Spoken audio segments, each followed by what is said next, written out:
Les jeux vidéo sont partout, surtout à l'époque de Noël. À consommer sur place ou à emporter à la maison, une constante, le bruit. Voilà maintenant un jeu plus classique dans l'informatique, mais tout à fait remarquable parce qu'il intègre énormément de choses.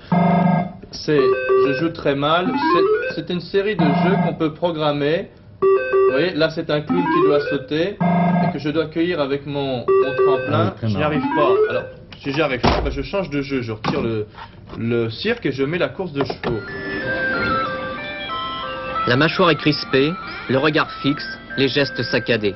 Les symptômes sont clairs, le diagnostic sans appel. Ces enfants sont atteints d'un mal très contemporain, la passion des jeux vidéo. Une enquête de la Sofres réalisée auprès de 250 enfants de 7 à 14 ans nous apprend que la majorité d'entre eux aiment être ainsi projetés dans un autre univers, surmonter les difficultés et surtout réaliser des performances toujours supérieures. Je me suis trompé là, vous voyez mon cheval vient de percuter la barrière. Raymond Tortora, il pourrait refaire son tiercé là. Voilà. Ah bah, je ne dois être sur le mauvais cheval. Voilà, je saute un peu au hasard. Il y a une espèce de compétition avec soi-même, ils veulent se vaincre eux-mêmes, ils veulent gagner. Ils veulent réussir.